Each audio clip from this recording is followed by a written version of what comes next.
결혼은 두 사람의 문제가 아닌 가족과 가족의 결합이라는 말을 저는 믿지 않았습니다. 결혼을 하면 그 두 사람이 새로운 가족이 된다고 생각했으니까요. 하지만 저는 이번에 일을 통해서 왜 가족들 전부를 봐야 하는지 알게 됐죠. 작정하고 가족들 전부가 절 속일 수도 있으니까 말입니다. 안녕하세요. 저는 2년 전에 겪은 황당하고 기막힌 사건에 대해 이야기해드리려고 글을 쓰게 된 40대 중반의 남성입니다. 아버지가 사고로 일찍 돌아가셔서 저는 어머니와 단둘이 있던 시간이 많았어요. 다행히 아버지가 남긴 재산과 보험금이 있어서 금전적으로는 힘들진 않았지만 어머니는 고생을 많이 하셨습니다. 엄마, 지금 있는 일도 있는데 또 일을 구했다니. 심지어 왜 그런 일까지 해? 나 이제 조금 있으면 취업할 거야. 면접도 합격했고. 그니까 이제 그만 좀 해. 그러다가 병나면 돈만 더 들어. 엄마, 이 정도로 안 힘들어. 견딜만 하니까 하는 거고. 그리고 청소일이 뭐 어때서? 그것도 기술이야. 알지도 못하면서. 엄만 늙어 죽을 때까지 일할 거야. 안 그럼 더 늙어. 아빠 보험금도 있고 이 집도 자가잖아. 그럼 이렇게까지 고생할 필요도 없고. 그 보험금은 너 장가 가게 되면 그때 쓸 거야. 그 전까진 엄마 힘으로 너 공부시킬 거야. 그리고 너 그 회사 그냥 들어가는 거잖아. 너 하고 싶은 일 확실해? 엄마, 세상에 하고 싶은 일만 하는 사람이 어딨어. 다들 그냥 할 수 있는 일을 해. 아니, 너 전공 살려서 너 하고 싶은 일 해. 엄마는 너 하나 잘 되는 것만 볼 거야. 너 성공 못해도 되고 너 하고 싶은 거 하면서 살아도 되니까 성공해서 나 편안하게 해주겠다고 그런 핑계로 아무데나 취업할 생각은 하지도 마. 엄마 그런다고 일 안 그만두니까. 알았니? 저희 어머니는 그런 분이었어요. 제가 자라면서 단 한 번도 뭔가를 하라고 잔소리하는 법이 없는 분이었죠. 후생도 전생도 없으니 이왕에 태어난 거 꼭 하고 싶은 거 하면서 살라는 말을 늘 버릇처럼 하셨습니다. 저는 꽤 머리가 좋아서 공부를 잘하는 편이었는데 워낙 자유롭다 보니 성적이 엄청나게 떨어진 적도 있었어요. 그때 담임 선생님이 어머니를 부르셨죠. 들어보니까 어머님이 학원도 다니지 않아도 된다고 했다고 하는데 그게 맞나요? 네, 선생님. 제가 그렇게 해도 된다고 했습니다. 아니, 지금 상황에 학원까지 그만두라고 하셨다니 이해가 안 됩니다. 보셔서 알겠지만 얘가 성적이 너무 많이 떨어졌어요. 그래도 전교에서 30등 안에 들고 반에서는 4등 아래로 떨어진 적이 없는데 지금 전교권은 둘째 치더라도 반에서 26등이 됐습니다. 친구들도 안 좋은 친구들이랑 사귀고 이전에 담배도 피우는 걸 지적받기도 했고요. 이거 가정에서 잡아주셔야 됩니다. 이런 경우에 학교에선 지도할 수 있는 부분이 많이 없어요. 그런가요? 애가 혹시 나쁜 짓을 저질렀나요? 친구들을 때린다거나 혹은 아니요, 그런 건 아닙니다만 그럼 괜찮아요. 네? 어머님, 그렇게 가볍게 생각할 부분이 아닙니다. 아깝지도 않으세요? 그래도 원래 성적 잘 유지하면 서울대는 무리지만 그래도 4년제 서울에 이름 있는 대학은 무난하게 전 괜찮습니다. 그리고 딱 이 나이에 할 수 있는 거 다 해봤으면 좋겠어요. 네? 이건 방임입니다. 방임이라. 뭐 그럴 수도 있죠. 근데요, 선생님. 전 어린 시절에 동생만 5이었어요. 그래서 늘 부모님에게 철들기를 강요받으며 자랐죠. 그땐 당연하다고 생각했는데 내 자식 낳아보니 바뀌더군요. 그깟 철 좀 안 들어도 행복하게 살았으면 해서요. 오히려 저는 성적이 떨어져서 좋습니다. 워낙 알아서 잘하던 녀석이라서 부모인 제가 한 번을 이렇게 학교에 불려온 적이 없었거든요. 솔직히 저는 신이 나네요. 뭔가 사고친 우리 아들을 감싸는 것도. 그날 담임 선생님이 어머니와의 대화를 제게 알려주셨고 저에게 이렇게 말씀하셨죠. 담임으로서 너희 어머님은 솔직히 답답한 학부모인 거 확실해. 근데 인간적으로는 너희 어머니 같은 분이 어머니라는 건 좀 부럽더라. 그니까 더 잘해, 알겠냐? 자식아? 당연히 저도 그런 어머니가 있는 게 자랑스러웠습니다. 그래서 그간의 방황을 끝내고 정신을 차릴 수 있었고요. 정확히 저는 어머니의 자유로운 방임 아래서 주도적으로 공부해 나갔습니다. 덕분에 서울 쪽에 꽤 좋은 대학에 장학금을 받고 들어갈 수 있었고요. 놀기도 잘 놀았고 공부도 열심히 했습니다. 그때의 제 목표는 성공이었죠. 물론 빨리 취업하려는 건 앞서 말했듯 어머니가 못하게 해서 실패하긴 했지만 그 뒤에 저는 자격증도 더 따서 더 좋은 조건으로 제가 전공했던 일을 할 수 있었습니다. 그렇게 7년을 회사에서 일을 하고 회사에서 나와 개인 사업을 시작하게 되며 저는 성공에 더욱 가까운 사람이 됐죠. 물론 그 사이에서 포기한 것도 있었습니다. 바로 연애와 결혼이었죠. 그래도 30 초반에는 연애를 몇 번 하긴 했지만 연애를 할수록 결혼 생각이 나지 않더라고요. 제가 사준 선물들의 가격을 측정하고 그게 사랑의 크기라고 생각하는 여자. 다른 친구들과 비교하면서 저를 깎아내리려는 여자. 홀어머니를 부담스러워하는 여자까지. 만나면 만날수록 저는 여자복이 없다고 생각하기도 했습니다. 당연히 어머니도 연애나 결혼에 대해서도 제게 강요하지 않으셨고요. 그러다가 제가 39살 생일날 어머니가 선물을 주시며 말씀하셨죠. 무작정 결혼하라는 건 아니야. 그래도 포기한 것처럼 아무도 안 만나는 건 아닌 것 같아. 이게 뭐야? 결혼정보회사? 아유, 엄마 난 됐어. 그냥 엄마랑 살면 되는 거지. 왜 평생 안 하던 짓을 해? 이제 갑자기 손주 보고 싶어? 엄마는 네 아들이고 딸이고 봐줄 계획은 없어. 엄마는 돈 더 벌어서 실버타운 들어갈 거야. 그런데 아들이 혼자 계속 있으면 얼마나 부담스럽겠니? 에이, 그래도 엄마. 나도 마음 먹으면 누구든 만날 수 있어. 거기다가 이렇게 조건 따져서 만나는 거 다 별로야. 이런 곳에 가면 남자는 돈, 여자는 나이만 보고 연결해준다니까? 난 내 나이에 맞는 여자랑 연애하고 싶어. 어린 건 딱 질색이라. 나도 강요하고 싶진 않아. 근데 아들, 엄마는 너희 아빠랑 만나서 너 낳고 행복했어. 그래서 그 행복함을 너도 느꼈으면 좋겠다. 결혼? 아이? 이런 건 괜찮아. 너희 뜻대로 해도 엄마는 상관없어. 근데 누구라도 만났으면 해. 엄마가 이제까지 이런 말 한 적이 있어? 그야 없지. 그럼 이 엄마가 가입해준 걸 봐서라도 딱 몇 개월만 사람들 만나봐. 솔직히 네 주변에 온통 남자뿐이잖아. 일하는 곳에도 여자는 한 명뿐이라며. 자연스럽게 못 만나면 인위적으로라도 만나. 나 너희 아빠 선 봐서 만났어. 그래도 잘 살았잖니. 알겠어, 만나볼게. 근데 진짜로 아니면 결혼은 억지로 안 할 거야. 솔직히 초반엔 꽤 기대를 가지고 나가긴 했습니다. 좋은 결혼정보회사였기에 연결해준 상대도 다들 괜찮았고요. 하지만 제가 예상한 것처럼 제 능력에 맞춰서 너무 어린 여자들이 나왔다는 게 문제였습니다. 예쁘고 밝고 여린 여자들이었죠. 정말로 다들 괜찮았지만 그건 연애를 기준으로 했을 때였어요. 좀 이상하다고 생각할지 모르지만 제가 결혼해서 가장 우선에 두는 건 대화가 통하는 상대를 만나는 거였습니다. 이유는 저희 부모님 때문이었고요. 살아생전 아버지는 어머니를 존경한다고 했습니다. 그리고 제게 이런 말을 하셨죠.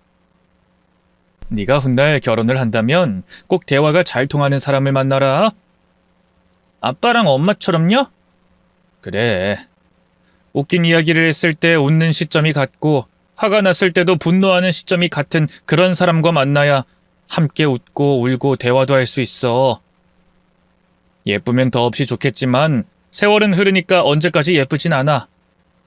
그러니 네가 존경할 수 있고 존중받을 수 있는 사람을 만나야 한다. 왜냐하면 그건 세월이 흐르면 더 커지거든. 알았니? 꼭 그럴게요.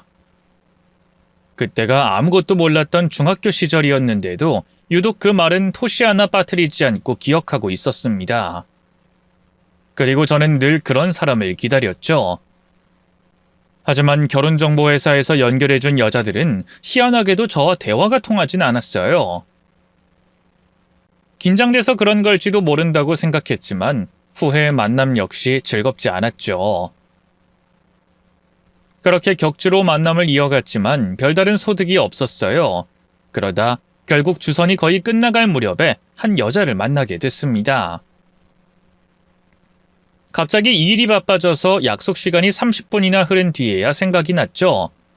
그래서 급하게 약속 장소로 향하면서 전화를 걸었고요. 죄송합니다. 제가 약속이 좀 늦을 것 같아서요. 어쩌죠? 택시를 잡긴 했는데 차도 좀 막히는 것 같은데. 당연히 화를 내거나 불쾌해하거나 할 것을 예상했지만 그 사람은 이렇게 말했죠. 잘 됐네요. 마침 딱 혼자 커피를 좀 마시고 싶었어요. 오랜만에 혼자 있을 시간이 필요했거든요. 기다리는 거 잘하니까 천천히 오세요. 의외의 대답에 놀라긴 했지만 그래도 예의를 지켜야 한다는 생각에 도중에 택시에서 내려서 뛰어갔습니다. 그런데 갑자기 비까지 내리고 진짜 최악의 모습으로 그 사람과 만나게 됐죠. 물에 빠진 쥐처럼 온몸에서 물을 뚝뚝 흘리면서 말입니다. 어머, 지금 비를 맞고 뛰어온 건가요? 아니, 전 괜찮은데 정말. 그래도 너무 오래 기다리게 하는 게 예의가 아닐 것 같아서요. 근데 제 꼴이... 일단 집으로 가는 게 좋을 것 같아요. 택시 타고 오셨으면 제가 태워다 드리죠. 네?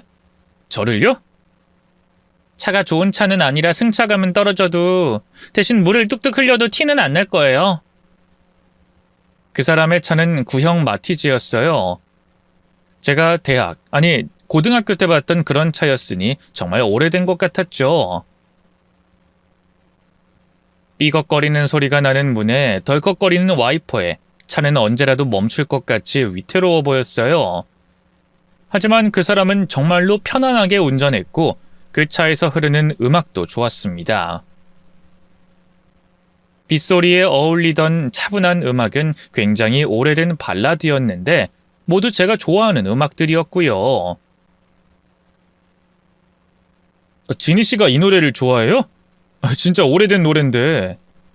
노래는 80년대가 좋긴 했잖아요. 가수들도 노래를 잘 불렀고. 그야 그렇죠. 근데 90년대생이 이걸 아는 것도 신기해서요. 제가 노래를 좋아하는 폭이 좀 넓어서요. 송골매도 좋아해요. 와, 그건 저도 잘 모르는데. 음악, 게임, 취미까지 저를 데려다주면서 이런저런 이야기를 많이 했는데 차가 막히는 와중에도 좀 더 이야기를 하고 싶다는 생각이 들 정도였습니다. 저희 집으로 오는 게 너무 빠르다는 느낌까지 들었고요. 결국 그렇게 헤어지고 난 뒤에 저는 정말 너무 오랜만에 심장이 뛰는 걸 느꼈죠. 바로 그날 저녁에 다시 만날 약속을 잡았고 4번째 만났을 때 연인이 됐어요. 좀 빠른 감이 있긴 했지만 저는 확신이 있었습니다. 적어도 이 사람이라면 결혼을 해도 행복하게 살 수 있겠다라는 확신이요. 뿐만 아니라 존경스럽기도 했죠. 치위생사로 일을 한다는 지니 씨는 정말 부지런한 사람이었습니다. 당시 경기도에 거주하고 있었는데 집과 직장의 거리가 무려 3시간이 넘는데도 힘든 내색 한 번 없었어요. 거기에 더해서 일찍 돌아가신 부모님 대신 동생들의 뒷바라지까지 하고 있었습니다. 주말에도 편의점에서 아르바이트까지 하고 있었고요. 제 동생들이 공부를 잘해요. 남동생은 7급 공무원 준비를 하고 있고 여동생은 수의대를 들어갔거든요. 삼수긴 하지만 그래도 졸업 앞두고 있죠. 와, 진짜? 언제 한번 보고 싶네. 잘한다고 용돈이라도 좀 주고 소개를 받고 싶은데. 그건 나중에요. 나중에. 그래, 뭐 그렇지. 지금은 좀 이르지. 네, 아무래도 그렇죠. 애들 공부도 해야 하는데. 소개 이야기만 나오면 어쩐지 어색해져서 전 빠르게 말을 돌렸습니다. 근데 오늘도 좀 많이 피곤해 보이네? 잠은 제대로 자고 있어? 그런가요? 출퇴근하기가 좀 힘들어서 그런가 봐요. 일도 더 늘려서. 너무 무리하지 마.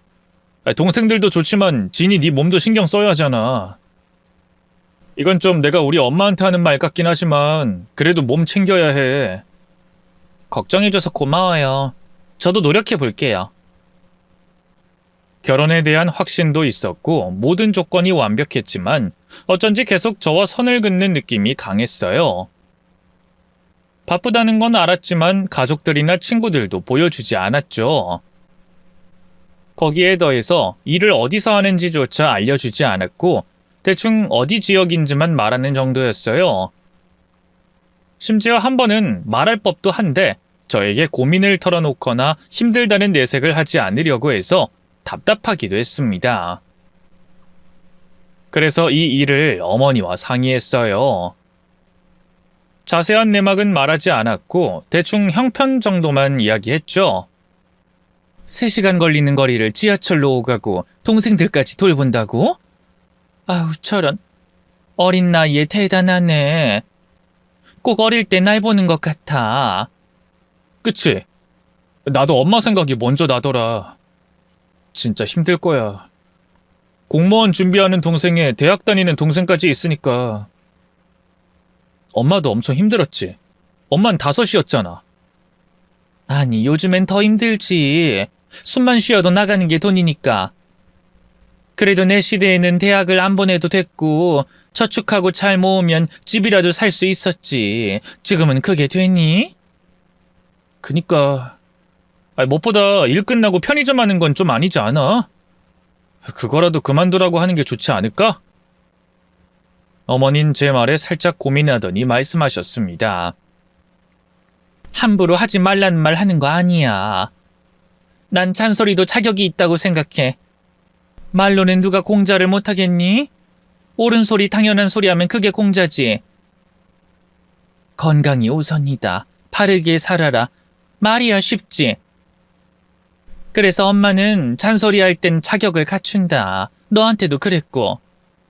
나한테? 근데 엄마가 잔소리를 한 적이 있긴 해? 있지. 너 군대 막 나왔을 때 엄마가 헬스장이랑 수영 끊어줬잖아. 그게 살 빼라는 잔소리 자격이었고 연애하라고 결혼정보회사 가입시킨 것도 내 나름 잔소리였어. 그러니까 누군가한테 뭔가를 지적하려면 양말 한 짝이라도 사주면서 지적하라는 거야. 아무 쓸모도 없는 옳은 소리 늘어놓을 생각하지 말고. 알았니? 그럼 돈을 쓰라는 거잖아. 맞아?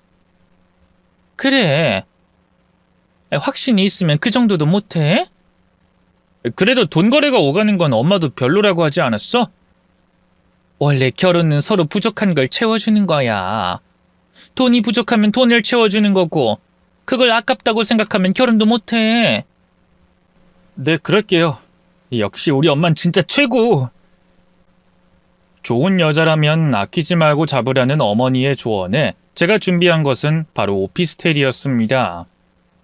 그 사람의 직장 바로 근처라 출퇴근 시간을 줄일 수 있을 것 같았죠. 보증금 일체를 비롯하여 12개월 월세까지 모두 한 번에 넣었어요. 혹시나 불쾌해할까봐 걱정을 많이 했지만 의외로 덤덤하게 받아줬죠. 그런데 조건이 따로 붙긴 했어요. 진이 네 이름이 아니고 너 아는 사람 이름으로?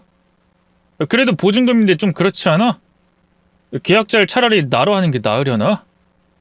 그 주소 이전하는 게 좀 그래서요. 사정이 있어서 그래요. 믿을 수 있는 사람이고요. 알았어. 그렇게 해. 그 계좌로 보내면 되는 거지? 고마워요. 정말로요. 제가 바란 것은 딱 하나였습니다. 좀 더 여유롭게 일하면서 데이트를 하길 바란 거였어요. 길거리에 버려지는 3시간이라는 시간을 줄이면 피로도 덜할 테고 그만큼 저와 함께 있어줄 줄 알았죠. 그런데 그 후로도 크게 문제가 개선되지 않았다는 게 문제였습니다. 하루는 오피스텔을 놀러 갔는데 집이 너무 춥더군요. 진이야, 집이 얼음장이야. 이렇게 해놓고 살았어? 관리비는 내가 내는데 아끼지 마. 아니요, 좀 춥게 있어야 정신도 번쩍 나고 좋아요. 여기 천장이 높잖아. 이 복층 오피스텔이라 아무래도 추운데 이렇게 해놓고 살면 진짜 병들어. 보일러를 좀 틀고 살아, 어? 전 진짜 괜찮아요. 정말요. 몸에 열도 많고, 그리고 지금은 좀 틀긴 했는데 아직도 추워요? 근데 그건 그렇다고 치고 가구는 왜 하나도 안 들여놨어? 내가 가구 사라고 돈 줬잖아. 그야 어차피 1년만 살 거고 딱히 바닥에서 자는 게 싫지 않아서요. 괜찮아요. 야, 아무리 그래도 바닥에서 자는 건 누가 보면 사람 사는 줄도 모르겠네.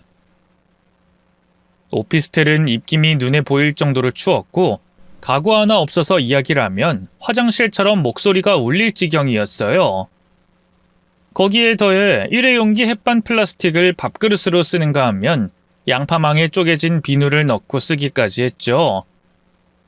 그러면서 치위생사 일을 하고 편의점에서 야간 아르바이트를 했으며 나중엔 집에서 수공예 목걸이나 팔찌를 만들기까지 하더군요. 솔직히 저희 어머니도 이렇게 살진 않았습니다. 아버지 돌아가시고 일을 여러 개 하긴 했어도 이 정도로 심하게 하진 않았죠. 이런 말이 좀 심하다는 건 알지만 이건 알뜰함을 넘어서 구질구질에 더 가까운 수준이었습니다. 그래서 저는 생활비를 좀 더 보탰어요. 다달이 100만 원씩 줬죠. 그러니 좀 더 여유롭게 일을 해도 되는데 오히려 더 늘리더군요. 그래서 제가 하루는 그냥 단도직입적으로 물었습니다. 진이야, 솔직히 이렇게까지 일을 하려는 이유가 뭔지 모르겠어.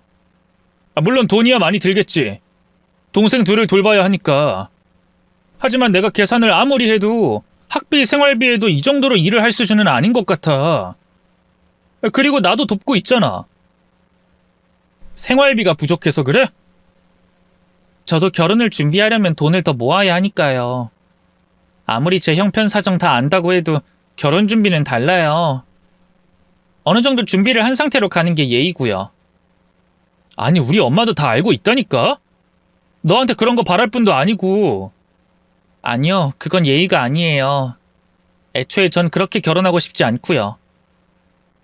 내 동생들 제대로 준비시키고 또 저도 어느 정도는 갖춰서 가야죠. 저와 결혼까지 생각한다는 말은 고마웠고 기뻤지만 찜찜함은 가시지 않았어요. 그 당시 1년 가까이 연애를 하면서 저는 초반에 몇 번을 제외하곤 모든 데이트 비용을 댔습니다. 또 그 후에 오피스텔에서 살게 하면서도 관리비 한번 내게 한 적 없었고요. 그럼에도 진이는 이전보다 더 많은 일을 했고 돈도 더 아꼈습니다.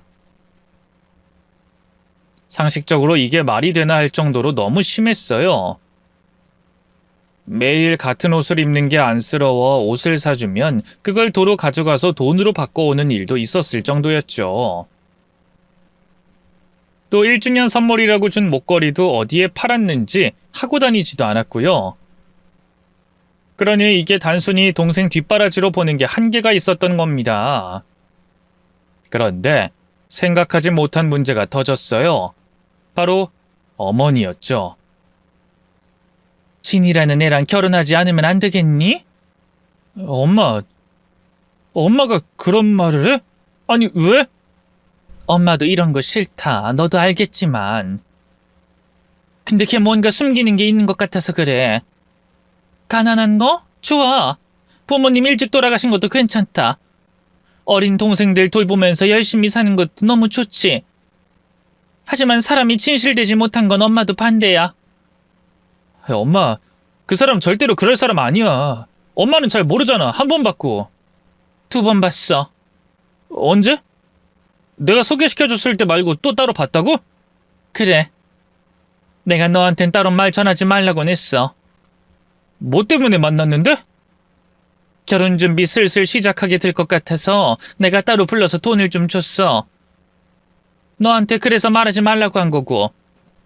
근데 그게 지금 7개월이 넘었어. 뭐? 그런 일이 있었어? 얼마를 줬는데? 3천. 아니, 엄마! 아니, 상의도 없이 그렇게 줬다고? 넌 모른다. 장녀에 딸린 동생들까지 아마 결혼하는 것도 무서울 거야. 그래서 엄만 그 부담감을 덜어주려고 했지. 그러다가 그 돈이 한 번에 빠져나갔어. 아니, 말도 없이? 그래. 아니, 사정이 있겠지. 근데 결혼 이야기가 없다는 건 이해가 되지 않아. 엄만 7개월이면 많이 기다렸다고 생각해. 너희가 만난 게 해 넘어가는 걸로만 하면 3년이야. 2년 넘게 만났고, 근데 아직? 그건 뭔가 다른 속이 있다고밖에 못 보겠어. 아이, 진짜 아니라고. 그 사람 다른 꿍꿍이 같은 거 없어. 진짜로 좋은 사람이야.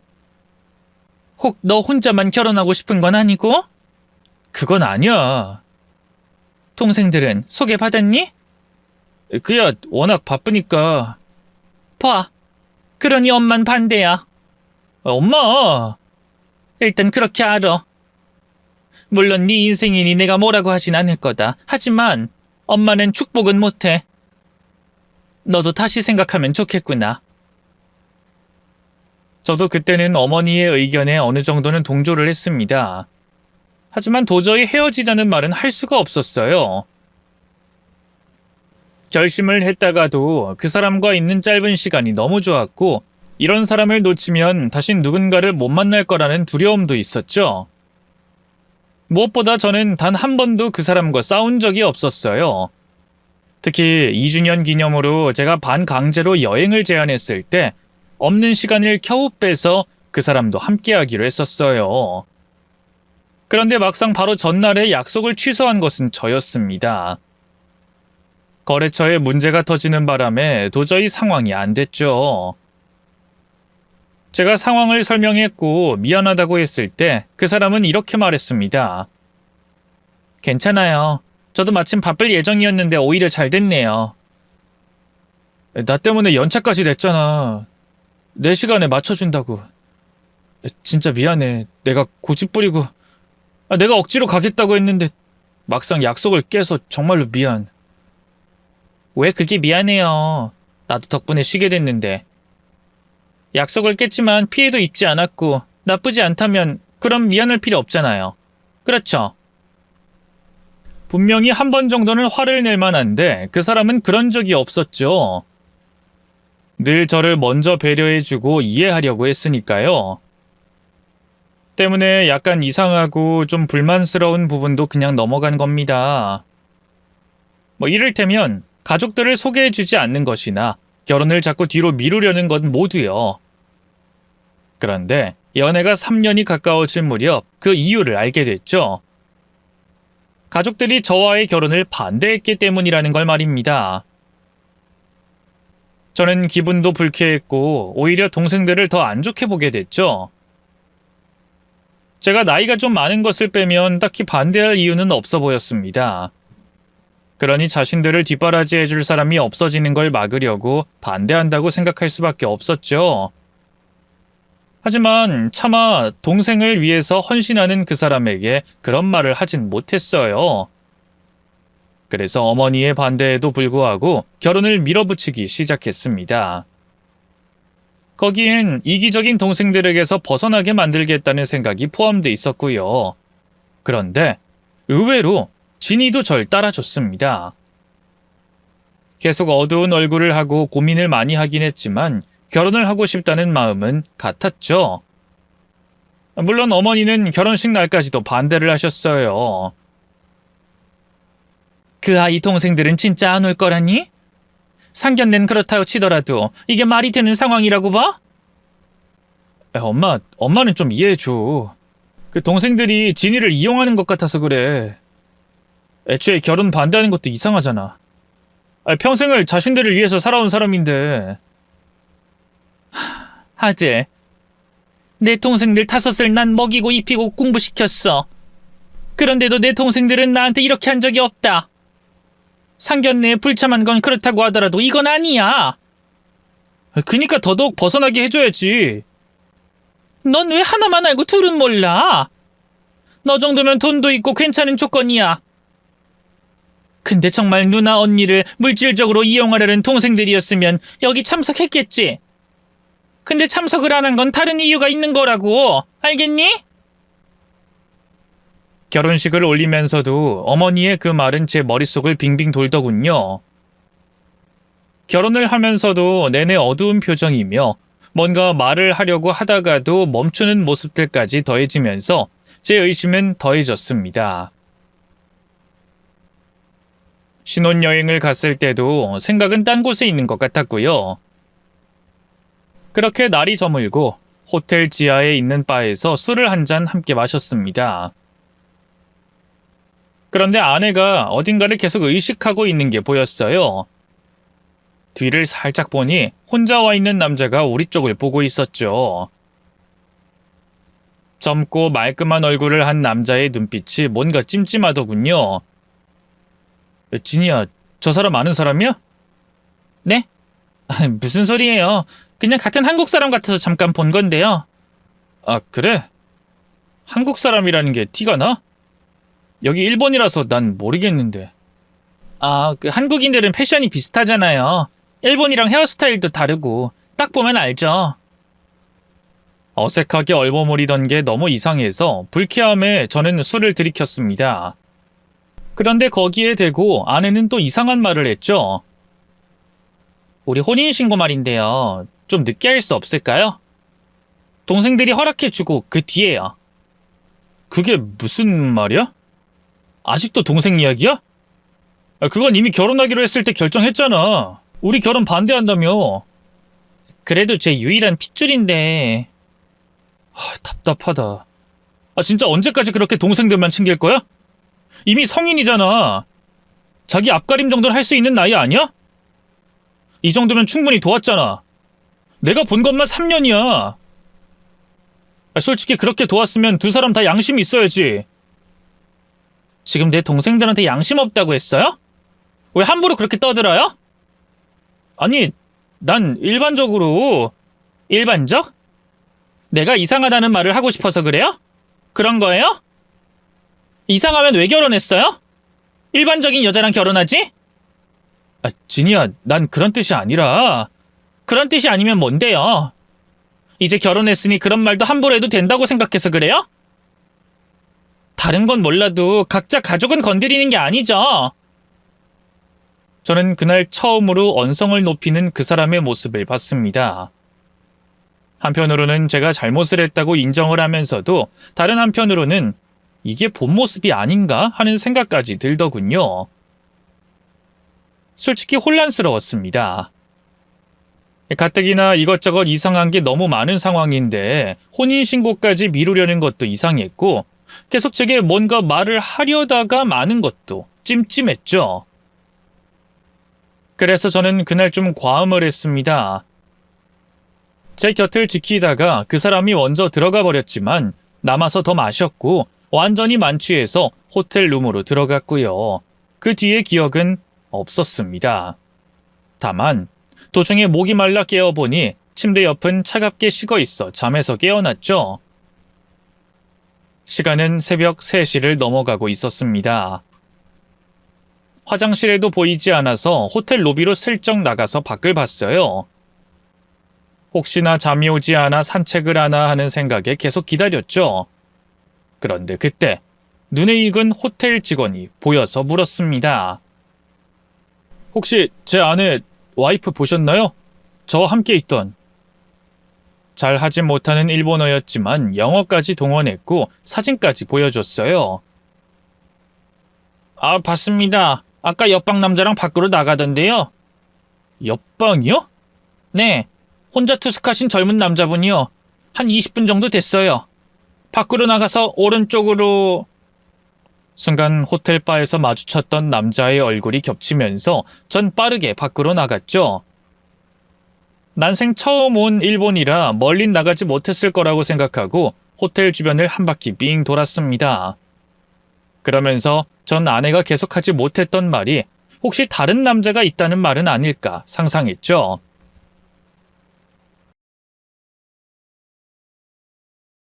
안녕하세요. 사연에 빠지다의 DJ 민영입니다. 오늘도 사연이 재밌으셨다면 구독과 좋아요 버튼 꼭 눌러주시고요. 그럼 오늘의 사연 함께 만나볼게요. 안녕하세요. 저는 30대 여자입니다. 저는 아주 행복한 신혼생활을 즐기고 있는 결혼 1년차 새댁이에요. 몇 년 전만 해도 저는 결혼 생활이 전혀 없는 비혼이었어요. 결혼 생각이 아예 없었거든요. 제 주변에 결혼해서 행복하게 사는 사람이라고는 본 적이 없다 보니 자연스레 결혼에 대한 부정적인 생각만 가지고 있었습니다. 그런 제 마음을 바뀌게 도와준 사람이 바로 지금의 남편입니다. 남편은 지금까지 살면서 제가 만난 사람 중에 제일 착한 사람이에요. 남편은 저보다 5살이 많아요. 처음 만난 건 제가 조경 인테리어 관련 일을 하다 보니 나무를 사러 농장에 갔다가 만났어요. 당시 남편이 나무 농장에서 일하고 있었거든요. 남편을 처음 보았을 때 저는 너무 신기했습니다. 40이 다 된 남자가 얼굴에 주름도 하나 없이 해맑은 얼굴로 자신이 키운 나무에 대해서 신이 나서 설명해 주는데 너무 귀여웠거든요. 듣기만 해도 자신이 키운 나무에 대한 애정이 느껴졌어요. 일 때문에 화원에 갈 일이 많아 자주 만났는데 보면 볼수록 나이에 비해 사람이 순진한 것 같더라고요.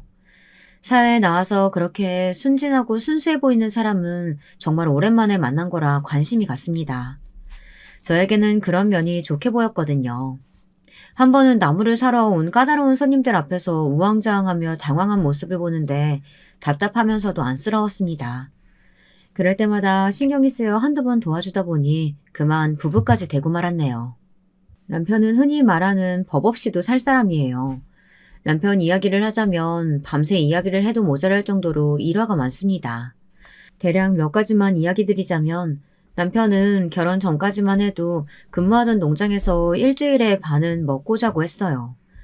농장이 워낙 규모가 커서 밤에도 보안이랑 관리해야 할 사람이 필요하다는 핑계로 농장 주인이 농장 옆에 작은 컨테이너를 만들어 거기서 남편을 지내게 했습니다. 남편은 어머니와 함께 사는 집이 있는데도 집에 안 가고 굳이 농장에 남아 안 해도 될 일까지 했어요. 농장에서 새벽부터 저녁까지 근무하고도 밤에도 일이 생기면 농장에서 밤을 꼴딱 새기도 했습니다. 그럴 때마다 저는 답답해서 남편에게 잔소리를 쏟아냈어요. 누가 보면 자기가 농장 주인인 줄 알겠어. 얼마 되지도 않는 월급 받으면서 뭘 그렇게까지 열심히 해. 돈도 중요하지만 난 농장 일이 좋아. 내가 다 하나같이 자식처럼 키운 애들인데 아픈 거 뻔히 알면서 근무 시간 아니라고 버려둘 수는 없잖아. 남편은 답답할 정도로 착해서 가끔 제 속을 뒤집어 놓고는 했습니다. 하지만 정말 성실한 사람이에요. 그런 면에 반해서 제가 헤어나오지를 못하고 있습니다. 그런데 어디 세상 사람들이 다 저 같나요? 다들 자기보다 강한 사람한테는 약하고 약한 사람한테는 강한 게 인간이잖아요. 남편은 모두에게 친절했지만 세상 사람들은 그런 남편을 친절하게 대하지 않았어요. 순수하고 착한 남편을 언제나 만만하게 생각하는 사람들이 주변에 수두룩했죠. 그 사실을 처음 알게 된 건 저와 남편이 결혼 준비를 하던 중이었어요. 신혼집을 구하러 다니고 있었는데 그 사실을 알게 된 농장 주인이 남편에게 말도 안 되는 소리를 했다더군요. 결혼하고도 야간에 일 생기면 나와야 하는 거 알지? 일주일에 2~3번은 밤에 나와서 보안 점검도 해야 되고. 처음 근무할 때 원래 밤 근무까지는 하기로 한 게 아니었잖아요. 다니다 보니까 제가 일이 재밌어서 며칠씩 도와드린 건데 추가 수당 받는 것도 아니고 의무적으로 하라고 하시면 안 되죠. 총각 시절이었으면 남편은 분명 거절을 못했을 거예요. 그래도 결혼하고 저와 살게 된 게 좋기는 했는지 남편도 웬일로 농장 주인에게 속에 있는 소리를 했더군요. 추가 수당 같은 소리 하고 있네. 너 우리 가게 컨테이너에서 매일 먹고 자고 했잖아. 오히려 내가 월세를 더 받아야지. 사람 심보라는 게 참 그래요. 처음 남편이 퇴근 안 하고 농장에 남아 나무들을 돌봤을 때는 고맙다고 너 같은 직원이 어디 있냐고 추켜 세우더니만 몇 년이 지나 그 일이 당연해지니 고마운 줄 모르는 거죠. 저는 남편에게 차라리 농장을 그만두는 건 어떠느냐고 물었어요. 하루도 빠짐없이 열심히 일하는 남편이 왜 그런 취급을 당하면서까지 그 농장에 있어야 하는지 이해가 되지 않았거든요. 제 말에도 남편은 끝까지 화원을 그만두지 않겠다고 했습니다. 화원에 있는 나무에 자기 손때가 다 묻어있는데 그만두고 싶지 않대요. 할 수 있는 데까지는 끝까지 해보겠다고 했습니다. 저는 저까지 남편에게 세상 물정을 너무 모른다, 답답하다, 이런 식의 부정적인 이야기는 하고 싶지 않았어요. 저는 남편이 하고 싶은 대로 하도록 두었습니다. 저라도 남편을 믿어주고 싶었어요. 그런데 얼마 뒤 남편에게 일이 생겼습니다. 남편은 농장 주인에게 제대로 뒤통수를 맞았어요. 어느 날 집에서 자고 있는데 누군가 초인종을 눌렀습니다. 남편과 저는 둘 다 깨서 함께 현관에 나갔는데 글쎄 경찰이 집에 왔더라고요. 저희는 너무 놀라 무슨 일로 왔냐고 경찰에게 물었죠. 그러자 경찰이 하는 말이 어이가 없었어요. 남편더러 절도 혐의로 함께 서까지 가야 한다고 하더군요. 알고 보니 그날 밤 농장 경보장치가 울려 경찰이 출동했고 비싼 특수목들이 몇 그루나 사라졌대요. 이미 손님에게 팔린 나무라 배달하려고 포장까지 예쁘게 해놨는데 그대로 사라져 버렸답니다. 남편은 당연히 본인이 훔치지 않았다고 부인했죠.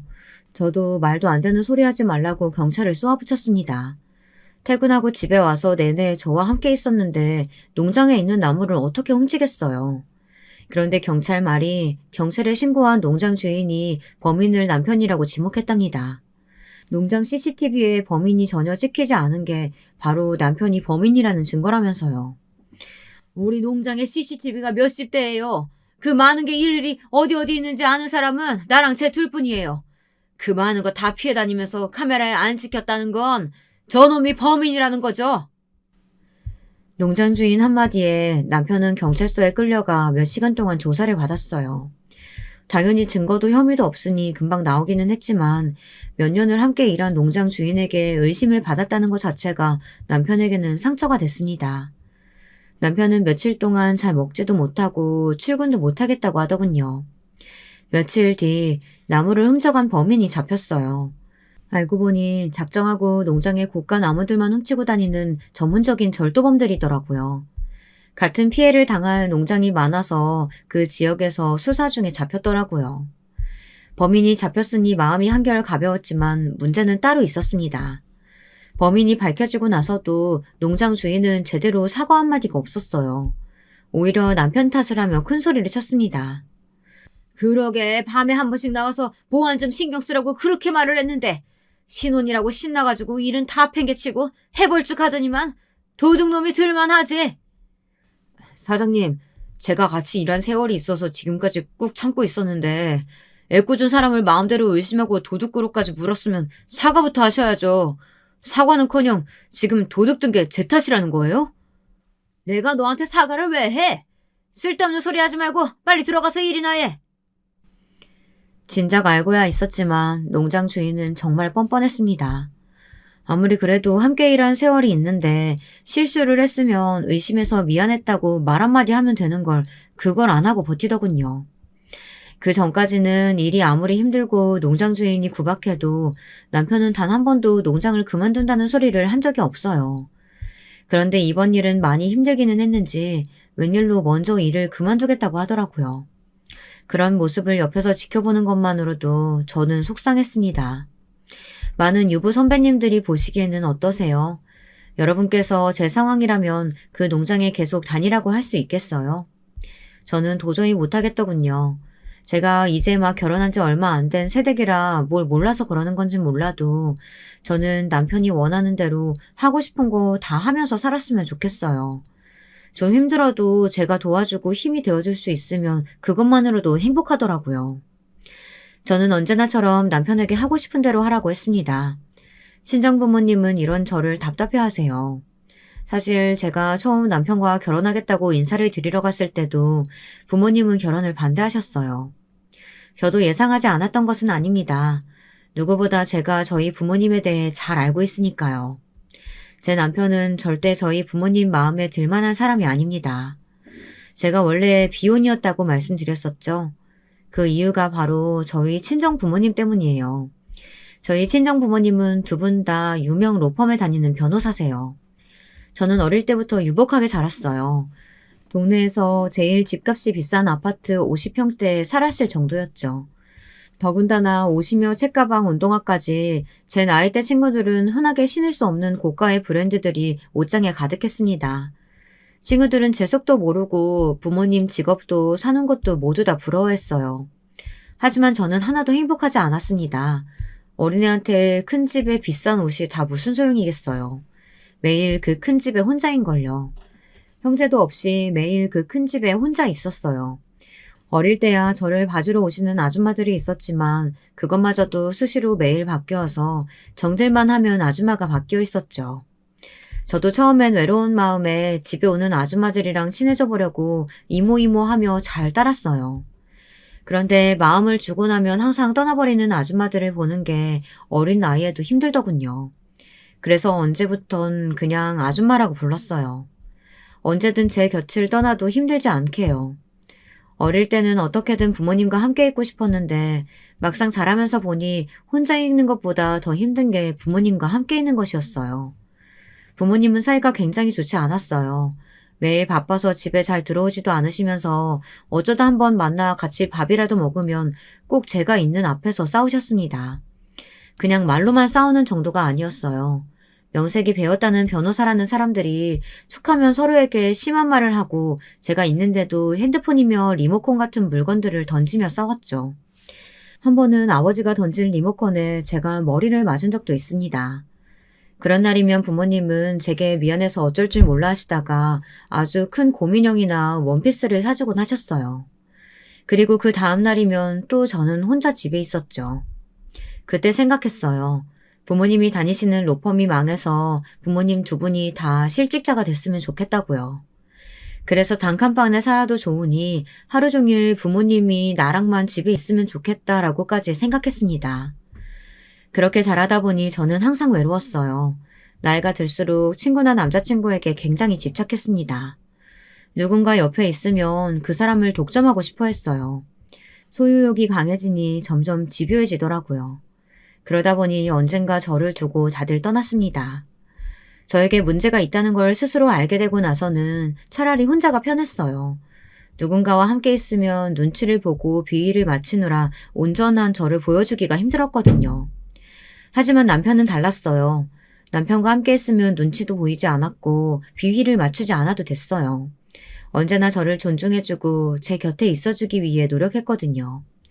남편을 제 모든 걸 바꿔놓은 대단한 사람이었지만 저희 부모님이 항상 말하던 조건에는 맞지 않는 사람이었어요. 남편이 첫 인사를 온 날 부모님은 남편 앞에서 대놓고 말씀하셨습니다. 내가 정말 100번 양보해서 젊은 사람이 농장에서 일하는 거야. 뭐 그래. 뭐 나무니 꽃이니 이런 거 좋아하면 그러고 살 수 있다 쳐. 근데 요즘같이 개나 소나 다 나오는 대학까지 안 나온 건 좀 너무하지 않아? 그래. 그래도 우리 딸은 서울에서 4년제 대학 나오는데 둘이 말이 통하긴 하니? 제가 지금까지 본 중에 처음 보는 모습이었어요. 부모님 두 분이 사람을 무시하는 데에는 아주 죽이 척척 맞으시더라고요. 저도 어느 정도 예상은 하고 있었지만 부모님의 매너 없는 태도에 제 얼굴이 다 화끈거렸습니다. 그게 사람 앞에다 두고 할 소리야? 엄마 아빠는 같은 대학 나왔어도 말 안 통하면서 평생 싸우고 살았잖아. 그렇게 살아보고도 그딴 소리가 나와? 좋은 대학 나오고 변호사면 뭘 해. 인성이 이 모양인데. 나야말로 준혁 씨 앞에서 엄마 아빠가 부모라는 게 더 쪽팔린다. 제가 부모님 앞에서 고래고래 소리를 지르니 옆에 있던 남편이 더 당황해서 오히려 저를 말렸습니다. 자신은 괜찮은데 왜 부모님에게 소리를 지르냐고요. 뭐? 우리가 쪽팔려? 이게 아주 정신이 나가도 제대로 나갔네. 그래, 네가 원래 옛날부터 유난했어. 부모가 힘들게 일해가지고 뭘 해줘도 고마운 줄을 몰랐으니까. 됐어. 남자한테 빠져서는 앞뒤 분간도 못할 정도로 멍청한 년이 하는 소리를 뭘 신경 써. 어디 멋대로 시집가서 한번 살아봐라. 능력 없는 남편하고 뒤지게 고생을 해봐야 부모 품에 있을 때가 감사했구나 하고 깨닫는 거지. 와, 엄마 아빠는 진짜 끝까지 사람 쪽팔리게 하는구나. 정말 같은 핏줄인데도 정이 뚝뚝 떨어진다 떨어져. 알았어. 이제 각자 알아서 살자. 부모님은 제가 당신들의 성에 차지 않는 사윗감을 데려왔다는 사실에 실망하고는 아예 저까지 버렸습니다. 그래도 부모라고 결혼식장에 오시기야 했지만 결혼식 준비할 때부터 일절 신경도 쓰지 않았어요. 저는 너무 홀가분했습니다. 어린 시절부터 돈만 많이 주면 부모 노릇 다 했다고 생각하는 부모에게서 평생 벗어나고 싶었거든요. 저야말로 세상 물정 모르고 철딱선이 없다고 손가락질 받을 수도 있지만 저는 좀 가난하고 힘들어도 항상 서로가 서로에게 힘이 되어주는 그런 가족을 꿈꿨거든요. 당시에는 부모님에게 벗어나 이 세상에서 유일한 제 편인 남편과 새로운 가정을 만들겠다는 생각밖에 없었어요. 그 생각은 지금도 변함없어요. 저는 매 순간 남편의 편이 되어줘야겠다 다짐하곤 하거든요. 남편도 저와 비슷한 사람이에요. 가족이 있어도 외롭고 가여운 사람이죠. 남편과 결혼하려고 처음 시댁에 인사를 갔을 때 저는 바로 느꼈습니다. 제가 왜 남편에게 끌렸는지를요. 남편도 저만큼이나 가족들 사이에서 애정을 받지 못한 사람이라는 걸 단번에 알았습니다. 남편이 결혼한다고 여자를 데리고 왔는데 저를 보자마자 시어머니도 아주버님도 코웃음을 치더군요. 대학도 나오고 직업도 번 듯한 아가씨가 우리 준혁이랑 결혼한다고? 도대체 왜? 혹시 얘 좀 순진하다고 딴 생각하고 접근한 거면 애초에 포기하고 집어쳐요. 우리 집에 개뿔도 없으니까. 저는 순간 어안이 벙벙할 정도로 당황했습니다. 그리고 이 집안에서 남편의 위치와 대우가 어땠는지 바로 알겠더군요. 그때 생각했어요. 남편과 결혼해서 보란듯 사이좋게 잘 살아야겠다고 말이죠. 저희 시댁도 저희 친정만큼이나 여러 면에서 대단해요. 남편이 농장을 그만뒀다는 소리를 듣자마자 시아주버님과 시어머니가 불이 나게 집에 쫓아오셨더군요. 이제 막 결혼한 아내인 저도 남편이 일을 그만둔다는 소리를 듣고 가만히 있는데 오히려 시댁 식구들이 남편에게 난리를 쳤어요. 으이구, 이번에 몇 년 진득한 일 좀 해서 사람 구실 좀 하고 사나 했더니만 그걸 또 못 참고 일을 그만뒀어? 아주버님, 이 일도 그만두고 싶어서 그만둔 게 아니에요. 그 농장 주인이 문제가 있는 사람이라니까요. 처음 들은 소리도 아니었지만 저는 들을 때마다 놀라웠습니다. 사실 아주버님은 항상 제 남편에게 저런 식으로 이야기해요. 사람을 어딘가 부족한 사람처럼 취급하며 무시했습니다. 재수씨, 그 농장 주인이 가진 화원이랑 농장 다 하면 땅값이 얼만 줄 알아요? 그 동네에서 그 주인이 제일 가는 땅 부자인데 문제 있는 사람이어도 참고 어떻게든 붙어 있어야죠. 준혁이 저 자식이 어디 가서 일할 수 있는 제대로 된 스펙이나 경력이 있는 것도 아닌데. 형, 나도 웬만하면 계속 다니려고 했어. 근데 사장님이 나를 졸도범으로 신고를 했더라니까. 내가 농장일에 화원일까지 얼마나 신경을 많이 썼는데 사람을 못 믿고 자꾸 의심하니까 도저히 다닐 수가 없더라. 절도범 아닌 걸로 판명 났잖아. 그럼 된 거지. 굳이 일까지 그만둘 이유가 뭐가 있어? 네가 일해서 멍청하다는 거야. 직장생활이 다 힘들고 고된 게 당연한 거지. 나는 뭐 편하게 놀고 먹으면서도 먹이고 키운 줄 알아? 하나밖에 없는 형이라는 사람이 항상 말을 저 따위로 하니 남편이 어디 가서 기나 제대로 펴고 다니겠어요. 더군다나 시어머니도 항상 아주버님 편만 드셨어요. 으이구 답답하. 네 형이 기껏 여기저기 알아봐서 넣어준 회사인데 그것도 못 버티고 나와? 우리 장남 화내지 마. 내가 준혁이 잘 타일러서 다시 나가라고 할게. 그러니까 장남은 걱정하지 말고 얼른 밥이나 먹어. 국 식겠다. 옆에서 듣는 것만으로도 스트레스 지수가 폭발할 정도로 올라갔습니다. 여기까지만 들으셔도 대충 저희 시댁 분위기가 어떤지 아시겠죠? 저희 시어머니는 아들이 둘인데도 매일 우리 장남 하시면서 큰아들만 예뻐하세요. 시아버지가 남편 고등학교 때 지병으로 돌아가시고 나서부터 장남인 아주버님께서 집안의 가장으로 시어머니와 저희 남편을 챙겼나 보더라고요. 아무리 그래도 그렇지 시아주버님이 남편한테 하는 소리를 들으면 보통 형이 동생한테 하는 잔소리로만 들리지는 않았어요. 그냥 자기 멋대로 판단하고 구박하는 거로밖에 보이지 않았습니다. 결혼할 때부터 그런 아주버님과 시어머니 사이에서 신데렐라처럼 혼나기만 하는 남편이 가여워 저는 가만히 보고만 있을 수가 없었어요. 어머님, 다신 가길 거길 왜 가요? 준혁 씨 당분간 쉬면서 다시 좋은 일자리 찾아볼 거니까 어머님이랑 아주버님은 걱정하지 마세요. 저희 일은 저희가 알아서 할게요. 재수 씨가 준혁이 죄를 아직 몰라서 그래요. 제가 순하고 맹한 것 같아도 얼마나 게으르고 고집이 센데요. 두고 봐요. 저러다가 집에 아주 눌러 앉을 거라니까요. 몇 년을 힘들게 일만 한 사람이 믿었던 사장한테 뒤통수를 맞았어요. 상처받은 사람이 좀 쉬고 싶다는데 몇 년 푹 좀 쉬면 어때요? 저는 상관없으니까 간섭 좀 하지 마세요. 저는 단호하게 이야기를 하고 남편과 시댁을 나와버렸습니다. 더 앉아있어도 어차피 좋은 소리 못 들을 것 같아서요. 집으로 돌아오는 길 남편은 제 손을 꼭 잡으며 저에게 미안하다고 했습니다. 자신이 못나서 저까지 싫은 소리 듣게 하고 고생시킨다고요. 저는 그럴 때마다 남편에게 잘못한 건 그 사람들이고 남편은 잘못이 없다고 항상 이야기해줬어요. 그러니까 제발 좀 다 참지 말고 할 말은 좀 하고 살라고 했습니다. 제가 백날 말하면 뭐해요. 남편은 항상 사람 좋게 웃기만 하는걸요. 그런데 세상 일이라는 게 정말 쉽지 않더군요. 항상 저희 부부 앞에서 잘난 척을 해대던 아주버님마저 지금까지 남편을 가지고 놀고 있었어요. 아무리 사람이 순진하고 착해도 그렇지 하나밖에 없는 형이 동생 뒤통수를 쳤습니다. 그것도 아주 치졸하게요. 남편이 농장을 그만두고 한 달 정도 되었을 때 일입니다. 기다려도 농장에서 퇴직금이 들어오지 않길래 남편이 농장 주인에게 연락을 했나 봐요. 벌써 전화를 몇 통이나 했는데도 받지 않는다고 걱정하더라고요. 저는 순간 화가 치밀었어요. 이 망할 놈의 인간이 내내 구박하면서 부려먹더니만 이제는 퇴직금까지 떼먹으려고 하는구나 싶어서요. 저는 이대로만 있을 수 없어 남편을 데리고 곧바로 농장으로 찾아갔습니다. 아주 단단히 따질 각오를 하고요. 그런데 농장 주인은 오히려 저희를 보자마자 큰 소리를 쳤습니다.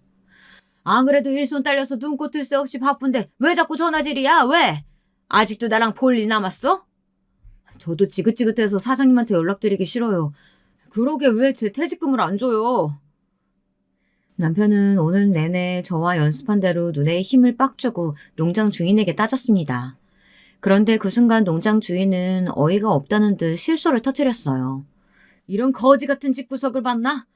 퇴직금의 야근 수당까지 다 일일이 따져서는 다 뜯어가 놓고서는 뭐? 퇴직금을 또 내나? 이런 도둑놈들을 봤나? 저와 남편은 이게 다 무슨 소리인가 싶어 얼떨떨했습니다. 농장 주인이 우리를 속이려고 하는 소리인가 싶어 다시 확인해봤는데 정말 농장 주인에게 제 남편이 퇴직금을 받아갔다는 내용의 계약서가 있더라고요. 남편과 저는 그럴 리 없다고 다시 한번 계약서를 확인했습니다. 그런데 계약서 밑에 사인을 보니 익숙한 이름이 쓰여있더군요. 김진혁, 바로 아주버님의 이름이었어요. 알고 보니 저희가 가기 며칠 전 아주버님이 이미 농장 주인을 찾아갔더라고요. 남편의 출근 기록부를 가지고 말이죠.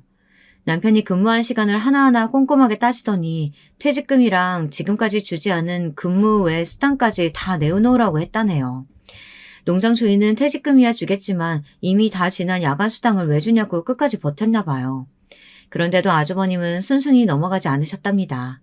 지금 당장 내놓지 않으면 이대로 노동부에 가서 불법 노동 착취로 고소하겠다고 겁을 줬대요. 땅만 많지 평생 농사만 하고 산 농장 주인은 아주버님 말에 홀딱 넘어가 아주버님이 시키는 대로 했나 보더군요. 연세도 많고 법도 잘 모르니까요.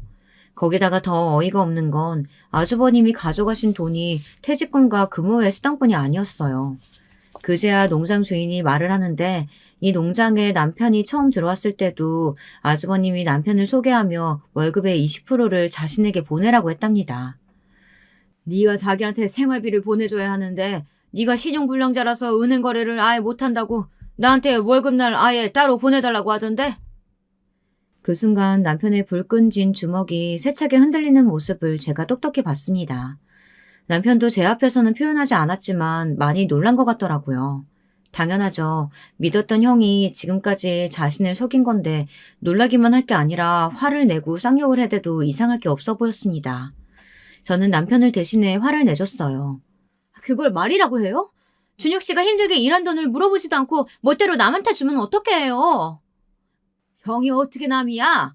이 동네에서 진혁이만큼 똑똑하고 책임감 강한 놈이 어딨다고. 모자란 동생의 홀어머니까지 평생 끼고 살면서